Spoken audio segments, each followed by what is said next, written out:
शुक्रवार को एक डेड बॉडी मिली थी। सेक्टर नंबर 2 331 नंबर प्लॉट है, वहाँ पर हमें मिली थी। उसके बाद श्रीमान पुलिस अधीक्षक महोदय के निर्देशन में हमने एक स्पेशल टीम का गठन किया, जिसमें CO Bhiwadi Mukesh Chaudhary, SHO Satyanarayan, sub inspector थाना UIT, थाने पर मेन जो हमारी टीम में रहे मुकेश कुमार 161, कुलवीर 285 और रामवीर। इन्होंने अच्छी मेहनत करी और वहाँ के आसपास के पारंपरिक जो पुलिसिंग है उसको अपनाते हुए सारे CCTV कैमरास को चेक किया कि किस व्यक्ति का मूवमेंट किस तरफ जा रहा है, कौन आ रहा है। तो उन मूवमेंट को चेक करते हुए जब हमें पता चला कि यहाँ पर पड़ोस में जिसका मकान निर्माणाधीन था उसका मकान मालिक का मूवमेंट 2-3 बार रात्रि को हुआ है, तो उससे जब हमने सख्ती से पूछताछ करी तो उसने पूरा इस मामले का खुलासा किया कि उसके द्वारा, जिसका नाम है रविंद्र शर्मा सन ऑफ कुंदन लाल शर्मा, जो टेंट हाउस का कार्य करता है भिवाड़ी में, जिसका ये मकान पड़ोस में ही बन रहा था, निर्माणाधीन मकान था, उसके साथ 2 लेबर बबलू बेरवा जो नादोती गंगापुर सिटी का रहने वाला है, और दूसरा राधेश्याम बेरवा जो भी गढ़मोरा गंगापुर सिटी का रहने वाला है। तो इन तीनों ने मिलकर उस मृतक को, जिसका नाम है सत्यभान सिंह जाटव, उसको चोर समझते हुए और उसके साथ एक बांस के लकड़ी की हेल्प लेते हुए उसके सर पे वार किए। 3 से 4 वार करना, ये अभी पूछताछ में इन्होंने बताया है, स्वीकार किया है। और 3 से 4 वार करने के बाद जब वो वहाँ पर बेहोश हो गया तो इन्होंने उसको अपने मकान से पास वाले खाली प्लॉट में इन्होंने प्लान किया कि इसको वहाँ पटक देते हैं। चूँकि उस समय इनको लगा था कि ये अभी मरा नहीं है और ये बेहोश अवस्था में है, चूँकि वो शराब पिया हुआ था, क्योंकि वहाँ पर 2 शराब के पौवे भी ये बता रहे हैं कि वो पी के वहाँ पर खाली पौवे थे जो इन्होंने वहाँ से फेंक दिए कहीं बाहर की तरफ, जो इन्वेस्टिगेशन में उनको भी जब्त करेंगे। और उसके बाद इन्होंने सुबह भी उसको चेक किया। मकान मालिक ने 5-5:30 बजे बता रहा है कि मैंने जाके एक बार चेक किया कि वो वहाँ से गया है कि नहीं, लेकिन वो वहाँ से नहीं गया था। तो ये वापस तीनों अपने अपने घर जाकर सो जाते हैं। इनको ये अंदेशा होता है कि इसे बेहोश है, ये इसकी डेथ नहीं हुई, लेकिन मॉर्निंग में जब आस पड़ोसी देखते हैं कि वहाँ पर एक डेड बॉडी पड़ी हुई है, इस संबंध में वो थाने पर अवगत कराते हैं।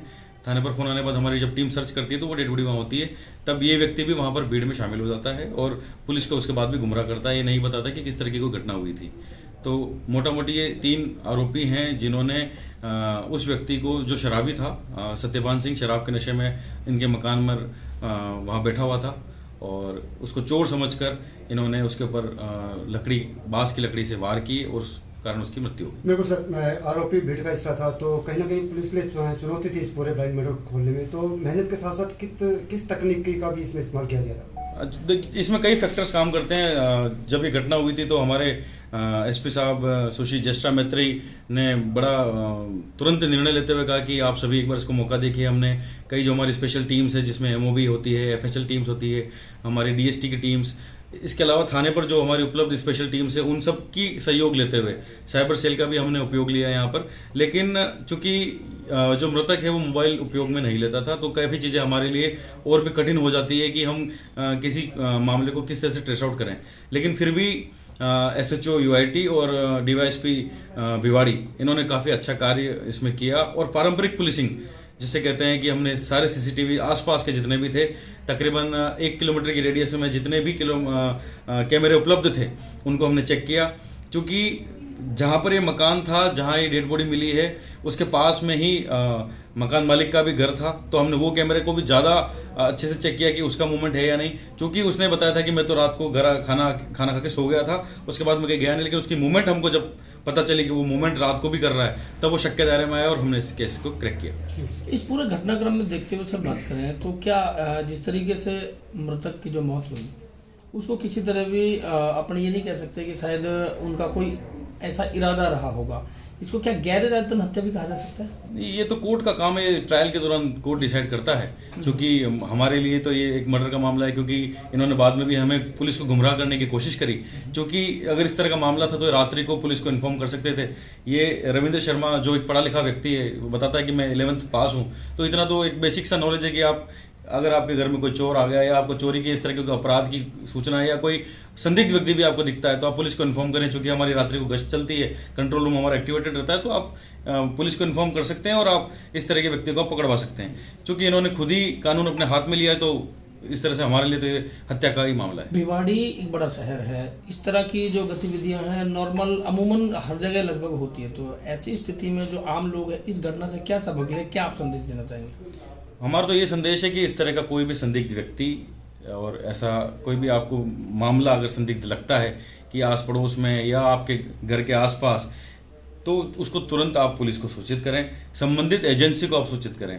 कानून को हाथ में लेना, आवेश में आकर कोई अपराध करने से आप दूर रहें, क्योंकि हम भी जब इन मामलों को देखते हैं तो लोग आवेश में आके इस तरह का अपराध कर जाते हैं, जो कि उनका इंटेंशन मर्डर का नहीं होता, लेकिन एक गुस्से में आपसी झगड़े में। कई बार हमने ये भी देखा है कि लोग आपस में पार्किंग को लेकर विवाद करते हैं, पड़ोसी आपस में विवाद करते हैं। तो ऐसे विवादों से दूर रहें, आपस में सामंजस्यता और सौहार्द बना के रखें। आने वाले समय में चुनाव भी हैं, तो मेरी ये अपील भी रहेगी कि सभी लोग अपना अपना जो चुनाव में आचार संहिता का पालन करते हुए और अपना कार्य करें। संदिग्ध व्यक्ति या संदिग्ध ऐसी कोई घटना है इसके संबंध में तुरंत संबंधित एजेंसी, पुलिस या पुलिस कंट्रोल रूम को तुरंत सूचित कराएं। हमारी पुलिस तुरंत उस मामले को देखेगी। हो सकता है कि आप किसी अपराध को आप टाल सकते हैं, या कोई अपराध आपके हाथ से होने वाला है तो वो अपराध आपके हाथ से रुक सकता है। थैंक यू सर, ये बड़ी बात ये खबर